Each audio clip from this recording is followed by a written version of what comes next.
하나님께서 각 사람에게 그 행한 대로 보응하시되 참고 선을 행하여 영광과 존귀와 썩지 아니함을 구하는 자에게는 영생으로 하시고, 오직 당을 지어 진리를 쫓지 아니하고 불의를 쫓는 자에게는 노와 분으로 하시리라.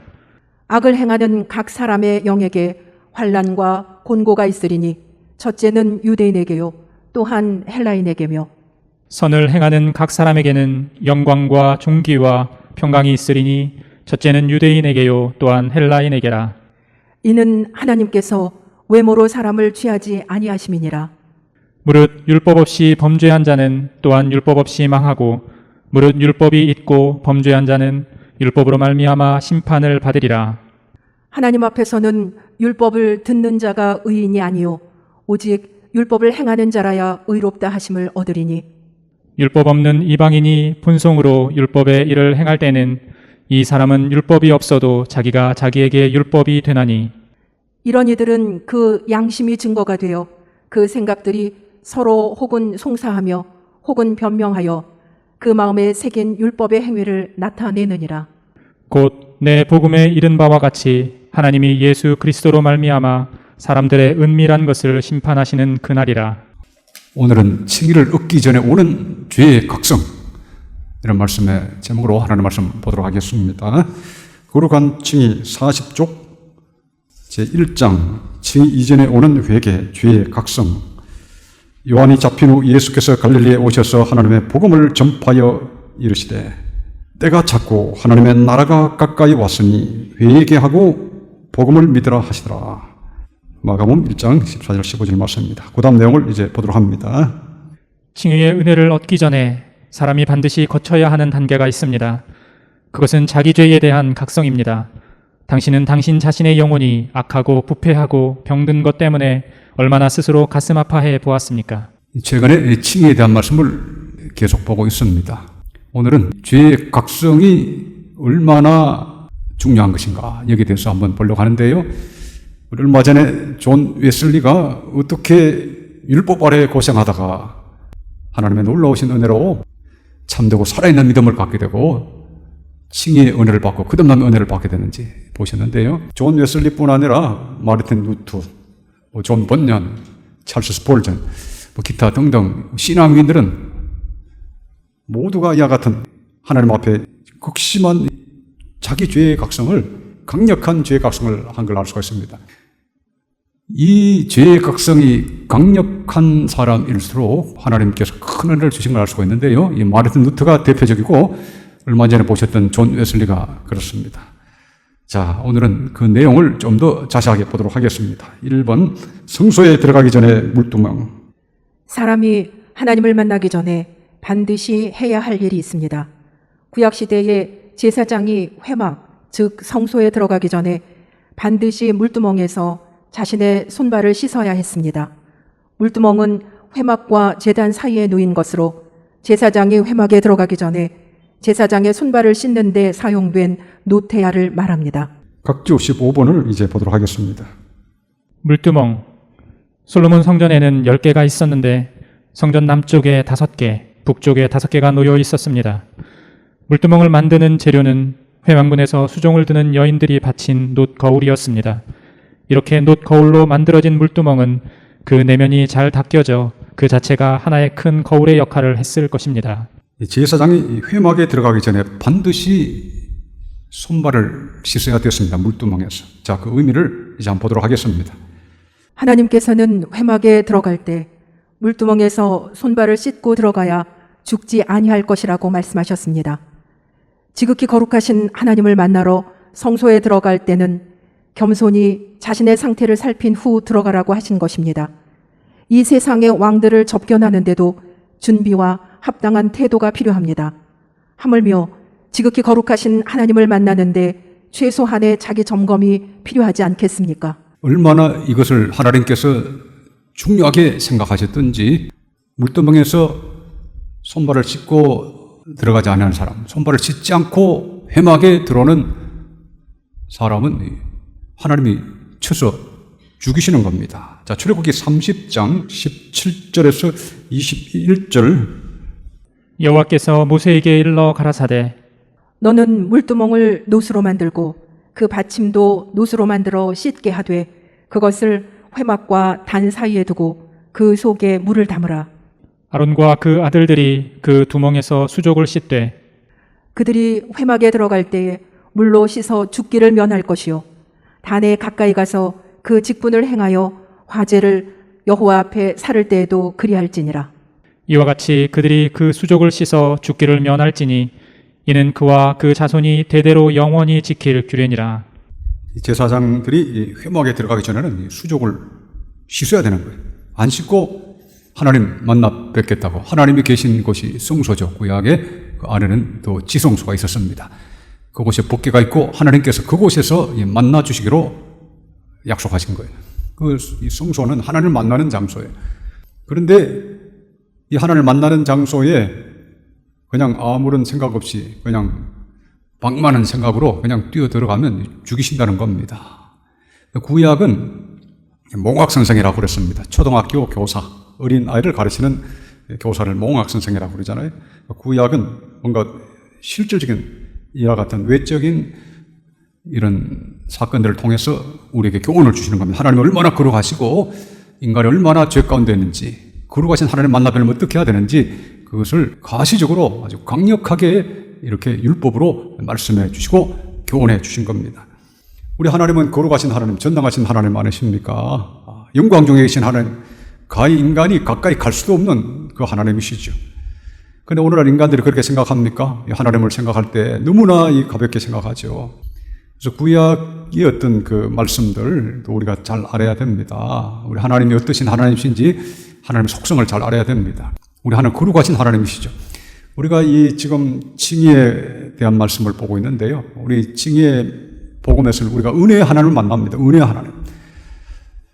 우리를 구원하시기 위해서 스스로 십자가에 못 박히신 그리스도의 그 사랑에서 우리는 은혜의 하나님을 봅니다. 그러나 은혜의 하나님 이전에 우리에게 값없이 의롭다심을 주시기 위해서 우리 주님이 피의 대가를 지불하신 거 아닙니까? 우리는 값없이 우리는 의롭다심 받지만 그 의롭다심을 위해서 대가가 지불되지 않은 게 아니에요. 우리 주님께서 직접 그 대가를 지불하신 거 아닙니까? 거룩하신 하나님께서 죄를 그냥 두실 수 없기에 스스로 독생자께서 죄의 짐을 지시고 죄 속에 피를 흘리신 겁니다. 그래서 우리가 은혜의 하나님을 만나기 전에 우리가 거룩하신 하나님을 알아야 됩니다. 이 거룩하신 하나님을 모르는 채로 또 은혜 하나님 절대 만날 수 없죠. 오늘 그것을 보게 됩니다. 여기 보시면 지극히 거룩하신 하나님을 만나러 성소에 들어갈 때는 겸손히 자신의 상태를 살핀 후 들어가라고 하신 것입니다. 늘 말씀드립니다만 이 징의 말씀을 전할 때 항상 이제 조심되는 것이 오늘날은 하나님에 대한 경외심 자체가 너무나 없기 때문에 이 징의 복음을 전한다는 게 꼭 쉽진 않아요. 아, 징이라고 하는 게 너무 이렇게 그냥 쉽게 그냥 되는 거구나. 이 방만한 죄인들은 또 그렇게 하죠. 모든 하나님의 말씀을 이 마귀의 쫄개들이 그 하나님의 말씀을 왜곡시키는데 이 징이라고 하는 게 우리에게는 값없이 은혜로 주시지만 이것이 얼마나 거룩하고 값비싼 징인지 징이 자체는 너무나 값비싼 징이죠. 그리스도의 피, 하나님의 피로 우리에게 값없이 주시는 의롭다 하심이니까 우리는 그 은혜를 값없이 받지만 최고의 값을 지불하고 우리에게 주신 것이 징의 약속입니다. 그리스도의 대속의 피를 믿고 그의 은혜를 믿을 때 값없이 의롭다 주신다는 것이 이것이 징의 복음인데 이것이 가장 값비싼 복음이 아닙니까? 얼마나 이것이 값비싼 것인지를 알고자 하면 우리가 구약을 알아야 됩니다. 여기 보면 이 세상의 왕들을 접견하는 데도 준비와 합당한 태도가 필요합니다. 그렇죠. 조금만 세상에서 자기보다 좀 지위가 높다 싶으면 그냥 조심해서 그렇게 대하려고 그러잖아요. 자기보다 지위가 높은 사람한테 그냥 아무렇게나 하는 사람은 그냥 쉽게 말하면 얼빠진 사람 외에는 누가 그렇게 하겠습니까? 그건 인간의 어떤 존중심에서도 그러고 또 까딱 잘못했다가는 잘못 보였다가는 어떻게 될까 싶어 하기도 하고 여러 가지 동기에 의해서 인간으로 하는 것은 자기보다 조금만 높으면 그 말을 듣게 돼 있고 인간이 어마어마하게 야비합니다. 치졸합니다. 양보하고 숨기고 이런 정신을 놓고 거의 대부분이 보면 얼마나 치졸한지. 제가 이 이야기를 왜 들었냐면 인간이라고 하는 게 권위에 대해서 그렇게 예민해요. 권위에 대해서 굉장히 예민하고 갑질, 뭐 우리나라 그런 말이 많잖아요. 갑질, 뭐 여러 가지 사회 구석구석에 뭐 그렇지 않은 곳이 없잖아요. 대부분 그렇죠. 아주 뭐 소수의 선량한 사람이 있겠습니다만 대부분은 얼마나 그 참 인간이 그런데 민감한지. 근데 문제는 거룩하신 하나님에 대해서는 절대 그런 생각 안 한다는 겁니다. 우리 하나님은 인간에 비하면 어마어마하게 높으신 분이잖아요. 비교할 수가 없죠. 군의 고참, 뭐 이등병일 때 일병, 상병, 병장, 소대장. 그게 뭡니까? 인간의 사회에서 누가 인간의 지위가 좀 높다 해도 그게 하나님 앞에서는 아무것도 아니죠. 먼지도 안 되는 거죠. 먼지 한 톨도 안 되는 거. 영원히 지옥불에서 그냥 오징어 구이처럼 영원히 하나님의 심판을 받아 고통받을 자가 거의 대부분의 인간들인데 인간이 그렇게 그 지령이 못한 거죠. 그렇게 보면 그 존재의 가치 자체가 영원한 측면에서 보면 인간 그 어떤 자도 그냥 오징어 연탄불 위에 있는 오징어보다 낫다고 할 수 없잖아요. 뭐가 낫습니까? 운명 자체가, 그 신세 자체가, 지위 자체가 뭐 지렁이 한 마리, 연탄불 위에 있는 오징어 하나와 뭐 크게 다를 바가 어디 있겠습니까? 운명 자체가, 인간의 그 존재 자체가 하나님 앞에서는 뭐 그렇다는 거예요. 그런데 이 어마어마하고 위대하고 거룩하신 전능하신 하나님 말씀으로 천지를 창조하셨다. 우리 창세기가 그래서 중요합니다. 구약도 여러분 잘 읽으셔야 되는 게 우리 하나님 얼마나 위대하시고 크신 하나님이신가 그걸 잘 보여줍니다. 구약은. 이 하나님을 탁 만나러 가는데 전혀 뭐 이렇게 준비를 안 하고 자기를 살피지 않고 하나님의 성전에 올 때 그런 마음이 없이 오는 하나님 앞에 와서도 자기 자신이 얼마나 더러운 존재인가를 연약하고 보잘것없는 존재인가를 느끼지 않고 교회를 다니잖아요. 그러니까 내가 얼마나 더러운 존재인가 교회당을 딱 오자마자 그걸 칵 느껴야 이 사람이 제정신이 있는 거죠. 어쨌든 하나님의 존재에 나왔을 때는 거룩하신 하나님 앞에서 나는 얼마나 버리지만도 못한가. 거룩하신 하나님, 영원하신 하나님, 전능하신 하나님 앞에서 나란 존재가 무엇인가 그걸 한번 제대로 느껴봐야 나는 버리지만도 못하고 영원히 나를 지옥에 보내셔도 내가 할 말이 없는 존재다. 이걸 느껴야 되는 거죠. 그걸 못 느낀다면 이 사람은 어떻게 보면 얼빠진 사람이 제정신이 아니죠. 하나님 인식이 없다는 거죠. 여기 또 적었습니다. 세상의 왕들을 접견하는데도 준비와 합당한 태도가 필요합니다. 세상의 왕들을 만나는 때도 뭐 대통령 그러면 뭐 대단하다 그래가지고 뭐 어느 정권이나 뭐 잘 보려고 뭐 하는 사람들 얼마나 많습니까? 왜냐하면 조금이라도 잘 보여가지고 줄을 잘 타고 싶어서 뭐 그러겠죠 대부분. 하물며 지극히 거룩하신 하나님을 만나는데 최소한의 자기 점검이 필요하지 않겠습니까? 그러니까 이 세상의 어떤 권력자를 보면 순간적으로 자기를 이제 점검합니다. 내가 이번에 누구를 만나는데 뭐 어떻게 가야 되나 이런 한 번쯤 생각하죠. 근데 하나님 만나러 가는데 전능하신 하나님, 거룩하신 하나님, 온 우주를 만드신 하나님, 그 하나님을 만나러 가는데 그 인식이 없이 되겠습니까? 그래서 우리 하나님이 우리 천지를 지으시고 하늘의 별들을 지으시고 은하계를 지으시고 우주를 창조하실 때 얼마나 참 광대하게 지으셨습니까? 하늘의 별들을 지으실 때 북두칠성 한 7개 정도만 이렇게 또 두시고 쫓아 올라가면 별 한 10,000km 정도의 별들을 한 북두칠성 한 7개만 만드시고 그냥 우주를 적당하게 만드셔도 뭐 그거 괜찮잖아요. 뭐 꼭 그렇게 못하라는 법이 없는데 그 어마어마하게 엄청난 우주를 지으시고 자연도 엄청나게 아름답고 동식물이 충만하게 하신 거 우리 하나님의 위대하심을 보여주려고 다 그렇게 하신 겁니다. 그런데 이 하나님 앞에 내 자신을 돌이켜 생각할 줄 모르는 인간들이 얼마나 많습니까? 우리 크리스찬들 중에도 거룩하신 하나님, 전능하신 하나님 앞에서 내가 얼마나 작은 존재인가, 얼마나 더러운 존재인가, 영원한 지옥에 영원히 불못에서 내가 고통받아도 당연할 만큼 더러운 존재다.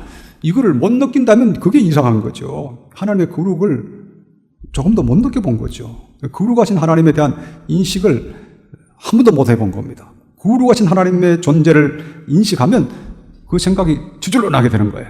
자, 그 다음에 내용 거룩한 칭의 보도록 하겠습니다. 하나님 앞에 나아가 의롭다 하심을 얻고자 하는 당신에게 필요한 것은 지극히 거룩하신 하나님 앞에서 자신이 어찌할 수 없는 죄인임을 기꺼이 인정하는 마음과 진정 겸손한 마음입니다. 하나님께서 구하시는 제사는 상한 심령이라 하나님이여 상하고 통회하는 마음을 주께서 멸시하지 아니하시리이다. 예, 시편 51편 아주 아름다운 시편입니다. 하나님께서 구하시는 제사는 상한 심령이라 하나님이여 상하고 통회하는 마음을 주께서 멸시하지 아니하시리이다. 이 상한 심령이라는 것은 자기 죄 때문에 애통하는 심령을 말합니다. 자, 야고보서 4장 6절을 한번 찾아보겠습니다. 그러나 더욱 큰 은혜를 주시나니 그러므로 일러스되 하나님이 교만한 자를 물리치시고 겸손한 자에게 은혜를 주신다 하였느니라. 여기 나와 있잖아요. 더 큰 은혜를 주시나니 그러므로 일러스되 하나님이 교만한 자를 물리치시고 겸손한 자에게 은혜를 주신다 하였느니라. 하나님 은혜는 하나님 앞에 겸손한 자가 받습니다. 하나님 앞에 겸손한 사람. 오늘 하나님 앞에 겸손한 사람을 보기가 쉽지가 않습니다. 자, 그 다음에 2번 보시면 하나님께서 율법과 양심을 주신 목적 이제 보도록 하겠습니다. 하나님께서는 우리 자신이 하나님 앞에 얼마나 추한 죄인인지 깨닫게 하시기 위하여 그리고 자신이 죄인임을 깨달음으로 그리스도께로 자발적으로 나아가게 하기 위하여 모세를 통하여 율법을 주시고 모든 인간에게 양심을 주셨습니다. 1. 로마서 3장을 보면 사도 바울이 하나님께서 율법을 주신 목적에 대해서 설명한 부분이 나옵니다. 그러므로 율법의 행위로 그의 앞에 의롭다 하심을 얻을 육체가 없나니 율법은 죄를 깨달음이니라. 하나님께서는 인간이 하나님 앞에 얼마나 큰 죄인인가를 깨닫게 하시려고 율법을 주셨습니다. 하나님께서 유대인들에게는 율법을 주시고 나머지 모든 이방 민족들에게는 양심을 주셨습니다. 그 율법을 주신 목적이 뭐냐? 자, 그 다음 보도록 하겠습니다. 율법이 하는 일은 우리의 본성의 악함과 죄악을 드러내는 것입니다. 율법이 없으면 죄가 죄인 줄 모릅니다. 바울은 율법으로 말미암지 않고는 내가 죄를 알지 못하였으니 곧 율법이 탐내지 말라 하지 아니하였더라면 내가 탐심을 알지 못하였으리라 라고 하였습니다. 하나님이 구약에 보면 여러 가지 율법을 자세하게 주셨습니다. 특별히 십계명을 주시고 또 기타 여러 가지 자세하게 율법을 주셨습니다. 그게 의식법, 제사법, 도덕법 등등 있는데요. 특별히 도덕법을 보면 아주 굉장한 도덕적 수준을 요구하시고 있습니다. 시간이 나면 이 구약의 율법, 특별히 도덕법에 대해서 한번 공부하는 것도 필요할 텐데요. 언제 시간이 날는지 한번 기다려 봐야 되겠습니다. 자, 그 다음에 2번을 보도록 하겠습니다. 2. 하나님께서 구약 이스라엘 백성들에게는 율법을 주셨지만 이방인에게는 양심을 주셔서 율법과 똑같은 기능을 하게 하셨습니다. 하나님께서는 우리 자신의 양심의 소리를 통해서 우리 자신이 하나님 앞에 어찌할 수 없는 죄인임을 자각하게 하셨습니다. 양심은 하나님께서 우리 마음속에 두신 사법기관입니다. 양심을 통하여 무엇이 옳고 그른 것인지 본능적으로 깨닫게 하셨습니다. 로마서 2장 14, 15절은 양심의 기능과 활동에 대해서 설명합니다. 율법 없는 이방인이 본성으로 율법의 일을 행할 때에는 이 사람은 율법이 없어도 자기가 자기에게 율법이 되나니 이런 이들은 그 양심이 증거가 되어 그 생각이 서로 혹은 고발하며 혹은 변명하여 그 마음에 새긴 율법의 행위를 나타내느니라. 이게 참으로 중요한데요. 하나님께서는 우리가 어떻게 행해야 될 것임을 가르치시기 위해서 유대인들은 직접 율법을 주시고 기타 모든 인간들에게 유대인을 포함한 모든 인간들에게는 양심을 주셨습니다. 그래서 양심을 주셔서 무엇이 옳고 그른지를 스스로 판단할 수 있는 그런 존재로 우리를 만드신 겁니다. 양심은 우리 마음속에 있는 사법기관이라고 그랬습니다. 자, 그 다음 내용을 한번 보도록 하겠습니다. 칼뱅은 양심의 존재와 기능에 대해 로마서 2장 15절 주석에서 이렇게 썼습니다. 인간에게는 어떤 행동은 선하고 따를 만한 가치가 있는 반면 다른 어떤 행동은 두려워하면서 피해야 한다라고 말해주는 율법에 대한 어떤 본성적인 지식이 있다. 인간은 자신의 양심을 통해서 자신에게 죄가 있으며 자신이 도덕적이지 않은 존재라는 것을 느낄 수밖에 없습니다. 양심적인 사람일수록 기쁘게 예수님께 나아가 하나님께서 마련하신 칭의의 복음을 들을 것입니다. 그러나 양심이 불량한 사람은 계속해서 자신의 양심을 통해 말씀하시는 하나님의 경고를 무시하고 살아갑니다. 그래서 이 진짜 사람이 양심을 제대로 발휘하면 거룩하신 하나님 앞에 내 자신이 어떤 존재인지 알 수밖에 없어요. 우리는 타고날 때부터 원죄 가운데 타고나기 때문에 죄성이 없는 인간이 없습니다. 그래서 자기 양심의 소리만 들어도 거룩하신 하나님 앞에 벌벌 떨 수밖에 없는 게 인간의 존재입니다. 하나님께서 그렇게 만드셨어요. 예. 그러나 그럼에도 불구하고 인간들은 거의 짐승화돼 가지고 양심이 이제 화인을 맞았다 이렇게 이제 성경에 표현하고 있는데, 양심이 화인을 맞았어?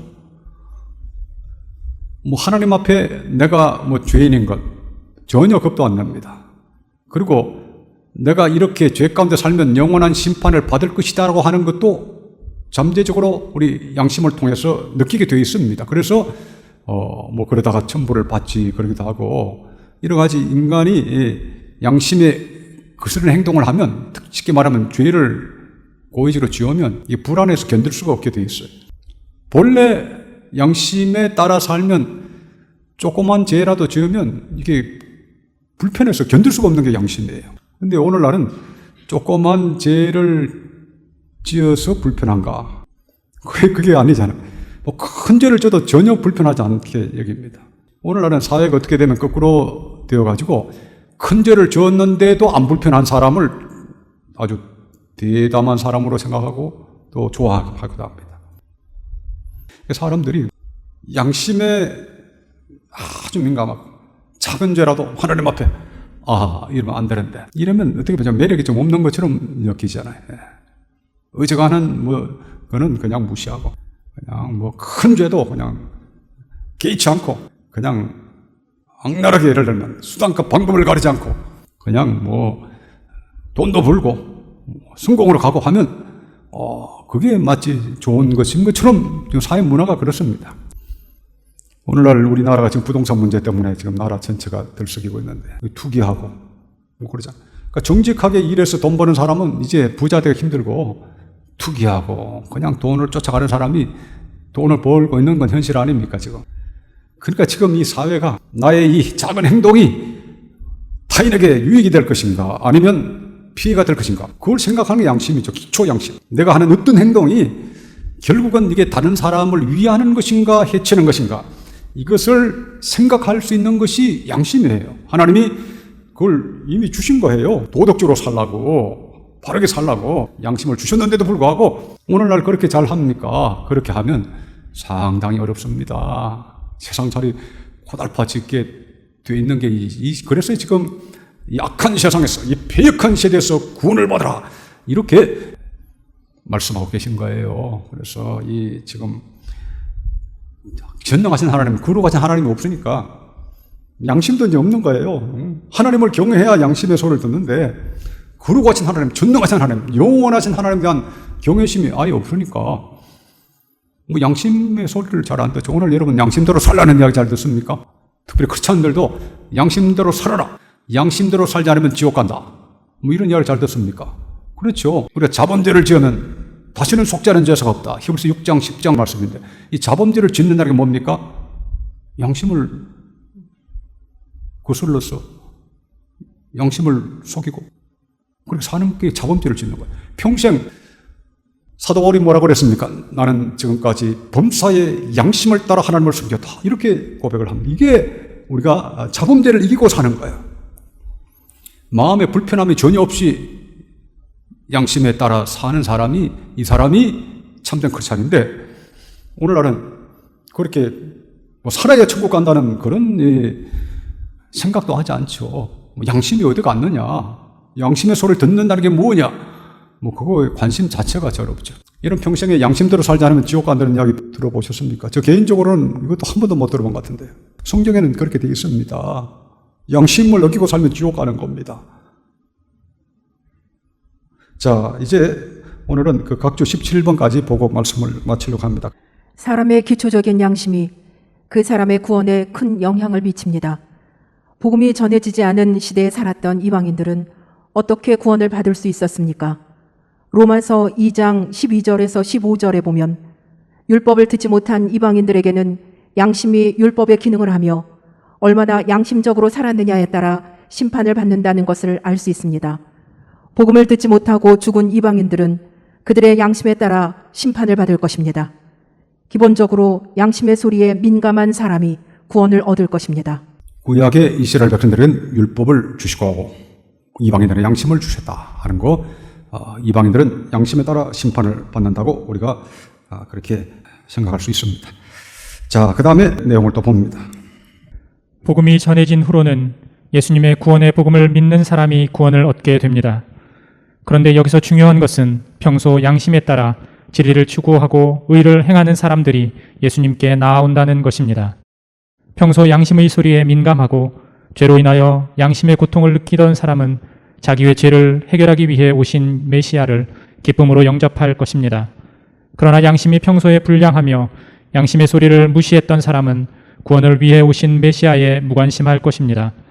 이로 보건대 사람의 기초 소양, 그 중에서도 특히 양심, 기초적 도덕심이 구원에 얼마나 중요한지를 단적으로 알 수 있습니다. 예, 방금 읽으신 이 각주 이 부분은 여러분 보통 평소에 잘 접하지 못하는 내용일 겁니다. 2000년 기독교사에 제가 신학서적을 중요한 건 뭐 대부분 다 읽었습니다만 이걸 이렇게 딱 집어서 설명한 걸 거의 보지를 못했습니다. 굉장히 중요한데요. 이렇게 중요한 건 늘 말씀드립니다만 성경에 가장 쉽고 기초적이고 중요한 것일수록 말들을 안 합니다. 예, 말들을 안 해요. 양심을 거슬러 살면 지옥 간다. 이게 쉽고 기초적이고 중요하잖아요. 그거는 말을 안 하잖아요. 예. 자, 여기 한번 보시면 그런데 여기서 중요한 것은 평소 양심에 따라 진리를 추구하고 의를 행하는 사람이 예수님께 온다는 것입니다. 그러니까 평소에 양심이 무딘 사람, 양심적이지 않은 사람은 예수님께 가지를 않습니다. 여기 보면 평소 양심의 소리에 민감하고 죄로 인하여 양심의 고통을 느끼는 사람은 자기의 죄를 해결하기 위해 오신 메시아를 기쁨으로 영접할 것입니다. 그렇죠. 이 본문에 제가 적은 것처럼 양심적인 사람일수록 기쁘게 예수님께 나아가 하나님께서 마련하신 칭의의 복음을 들을 것입니다. 양심적인 사람에게는 이 칭의의 복음만큼 행복한 말씀이 없습니다. 있습니까? 예. 양심적인 사람은 자기가 죄인인 줄 알아요. 그것도 심각한 죄인인 걸 아는 거예요. 그런데 예수님이 나를 의롭다 하시기 위해서 이 땅에 오시고 나의 죄의 짐을 대신 주셨다는 그 복음, 칭의의 복음을 들을 때 얼마나 기쁜가. 그러니까 이 칭의의 복음을 붙들 수 있는 사람은 양심의 소리를 듣는 사람, 양심적인 사람이죠. 양심의 소리를 듣는 사람은 괴롭습니다. 하나님이 구원의 어떤 치료약을 주시기 전에는 엄청나게 괴로운 거죠. 루트가 그랬고 웨슬리가 그랬습니다. 여러분, 하나님 앞에 괴롭지 않은 삶 어디 있습니까? 하나님이 주시는 의를 얻기 전에는 엄청 괴로운 거죠. 보통 괴로운 게 아니고 살기가 괴로운 거죠. 여러분 그걸 많이 느껴보셨습니까? 저는 어린 나이지만 제가 고등학교 1학년 때 처음 복음을 듣고 회심했잖아요. 지금 생각하면 상당히 어린 나이입니다만은 그래도 이 양심의 찌름, 양심의 고통을 생각하면 살기도 싫고 괴롭고 뭔가 어떻게 보면 세상을 헤매고 다니고 싶고 괴로워서 견딜 수가 없는 거죠. 그 무의식 중에 나에게 찔러오는 양심의 가시. 이거 너무너무 괴롭습니다. 그래서 저는 고등학교 1학년 때 친구가 요한복음 3장 5절 사람의 물과 성령으로 나지 않으면 아무도 하나님 나라에 들어가지 못한다는 복음을 탁 전해줬을 때 너무너무 기뻤던 거야. 내가 그런 날을 있구나. 새 사람이 될 수 있구나. 그래서 복음을 들은 그날부터 기도에 가서 기도하고 또 곧장 얼마 있지 않아서 산에 가서 토요일마다 기도하고 내가 새 사람이 될 수 있구나 하는 거야. 양심의 찔림이 많은 사람은 거듭남의 복음도 기쁜 복음이에요. 어떤 사람은 거듭남의 복음, 새 영과 새 몸을 받는다 하면 괴로워하는 사람이 있는데 지금 내가 예를 들면 어떤 질병의 고통을 받아서 또 가시로 찌르는 그런 고통을 받는다 그러면 그걸 벗어나게 해줄 수 있다는 어떤 해결책, 처방이 있다고 하면 얼마나 기쁘겠습니까? 그래서 이 거듭남의 복음도 너무나 달콤한 복음이요. 토요일마다 산에 가서 거의 밤새도록 추운 겨울에 몇 달 동안 기도했지만 너무 기쁜 거예요. 근데 거듭남을 위해서 아무리 기도해도 거듭남의 은혜가 빨리 온 것 같잖아요. 한 2달 정도 기도를 죽기 살기를 했는데도 거듭남의 은혜가 온 것 같지가 않아서 힘들어할 때 우리 주님께서 저에게 칭의의 복음을 깨닫게 하셨어요. 병기야, 너가 의롭게 되길 위해서는 나를 믿으라. 믿으면 그 믿음을 보고 내가 너를 의롭다 하리라. 오, 주님 그렇습니까? 이게 칭의 복음입니까? 믿으면 그 믿음을 보시고 의롭다 해주시는 게 칭의 복음입니까? 이게 쉽게 말하면 3, 4초, 5초 만에 이게 탁 깨달아지면서 아, 그렇습니다. 저 자신으로는 죄인일 수밖에 없음을 저는 뼈저리게 느낍니다. 믿음으로 의롭다 하시니 믿습니다. 감사합니다 하고 그 자리에서 이 칭의 복음을 한 5초 만에 받은 것 같아요, 저는. 그리고는 얼마나 감사한지 그 다음부터는 하늘을 이제 둥둥 떠다니면서 이제 신앙생활을 했죠. 하나님 나를 의롭다 하셨으니 이제 의롭다 하신 자에게 성령의 약속이 있고 성령의 충만이 있고 하니 얼마나 감사합니까? 아, 이제 내가 할 일은 내 마음을 주님께 드리고 약속의 성령을 구하고 열심히 주님께 나가는 일만 남았구나. 나는 이제 의롭다함을 받은 사람이구나 생각할 때 얼마나 기쁜지. 그래서 저는 이 거듭남의 복음을 들을 때도 기뻤고 칭의 복음을 들을 때 너무너무 기뻤고 그리고 돌진 앞으로. 그래서 저는 이 예수님 처음 믿을 때부터 한 번도 이게 기쁘지 않은 적도 없고 후회한 적도 없고 뒤로 돌아가 본 적도 없는데 많은 경우에 보면 이 돌진을 잘 안 하는 거예요. 천국은 침노를 당하나니 침노하는 자가 빼앗는다고 그랬는데 이 결국은 가만히 보면 하나님에 대한 경외심이 부족한 겁니다. 하나님에 대한 경외심. 하나님을 경외하면 내가 죄인인 것 때문에 엄청나게 고통스러운데 이걸 해결해 주시겠다고 주님이 오셨다고 했는데 주님의 십자가의 피가 바로 나를 이렇게 죄에서 건지시고 의롭다 하시고 성령을 주기 위해서 피 흘려주셨는데 돌진 앞으로 가면 되는데 하나님에 대한 경외심이 없으니까 이게 다 괴로운 거예요. 양심대로 살기도 싫고 죄 가운데 살고 싶고 세상을 쫓아 살고 싶고 욕심대로 살고 싶고 그 예수님이 구주입니까 원수입니까? 그런 사람한테는 예수 원수죠. 마귀의 종들에게는 예수님이 원수죠. 원수. 그래서 사탄은 대적자라는 뜻 아닙니까? 사탄의 종들은 예수님을 굉장히 싫어하고 대적합니다. 예수님 오셨을 때 바리새인도 그렇지만 그 이후에 계속해서 예수님을 대적하는 자들 얼마나 많습니까? 그러니까 계속 죄 가운데 살고 싶고 영혼은 생각하기도 싫고 하는데 예수님 오셔서 거룩하게 살라 하시니 얼마나 싫어합니까? 자, 이제 또 봅니다. 여기 보면 평소 양심의 소리에 민감하고 죄로 인하여 양심의 고통을 느끼던 사람은 자기의 죄를 해결하기 위해 오신 메시아를 기쁨으로 영접할 것입니다. 그러나 양심이 평소에 불량하며 양심의 소리를 무시했던 사람은 구원을 위해 오신 메시아에 무관심할 것입니다. 이러보건대 사람의 기초 소양 그 중에서도 특히 양심, 기초적인 도덕심이 구원에 얼마나 중요한지를 단적으로 알 수 있습니다. 예, 여기 딱 적어놨죠. 양심이 평소에 불량하며 양심의 소리를 무시했던 사람. 이런 사람은 구원을 위해 오신 메시아에 무관심할 것입니다. 이로 보건대 사람의 기초소양, 기초소양이 중요하다고 그랬죠. 기초소양 엄청나게 중요합니다. 기초소양이 이렇게 중요하다는 사실을 이렇게 학문적으로 학술적으로 또 말하고 정리하고 가르치는 그런 것도 참 보기가 쉽지 않은데요. 실제로 굉장히 중요하다는 거 성경에 많이 나옵니다.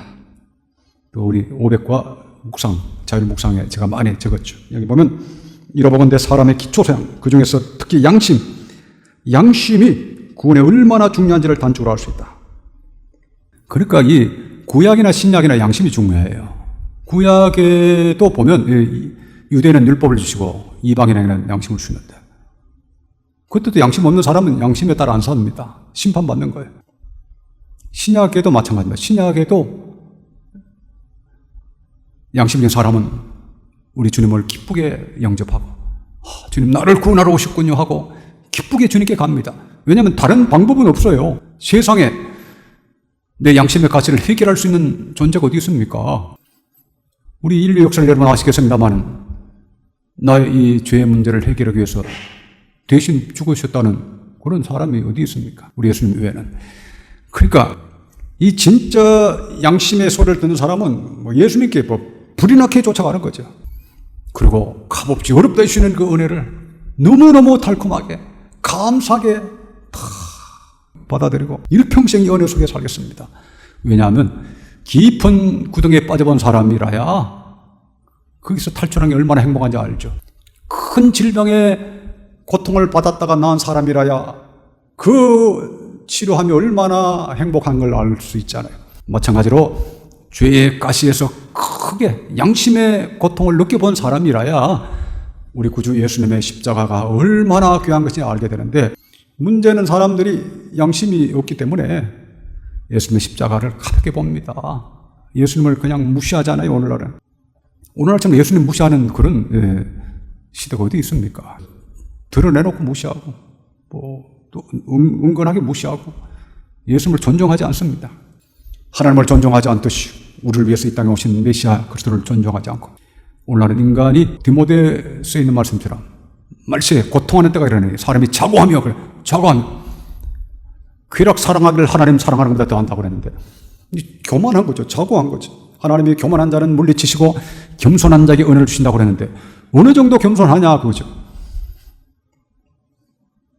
겸손하지가 않죠. 오늘날 현대인들은 겸손하지가 않고, 예수님 십자가를 바라볼 때 고마워할 줄도 모르고 일평생 눈물을 흘리고 주를 위해서 살겠다고 결심하고 또 그렇게 살고 또 살아도 부족한 것이 우리 주님의 십자가 은혜인데, 이 겸손하지 않으니까 이 칭의 은혜도 원치 않고, 주님의 은혜에 보답하며 살겠습니다 하고 이렇게 사는 사람도 잘 없죠. 배은망덕이죠. 우리가 부모들이 자녀들을 열심히 양육하잖아요. 좀 나쁜 부모도 있지만 부모들이 자녀를 열심히 양육했는데 고마운 줄 모르면 이 배은망덕. 그보다 더 큰 것은 하나님이신 그리스도께서 이 땅에 오셔서 피를 흘려주시는데 그 은혜를 느끼지 못하고 보답하지 않고 살아간다면 이거 얼마나 배은망덕합니까? 다 이게 교만해서 그럽니다. 자고해서. 양심은 마비되어 있고 자고하고. 인간의 모습이죠. 여러분 주변에 나는 하나님 앞에 나는 먼지마도 못하고 부르지마도 못하다. 내 일평생 할 일은 그대의 십자가의 은총을 내가 보답하는 기다. 이렇게 눈을 부릅뜨고 눈물을 뚝뚝 흘리면서 그렇게 살아가는 사람 잘 봅니까?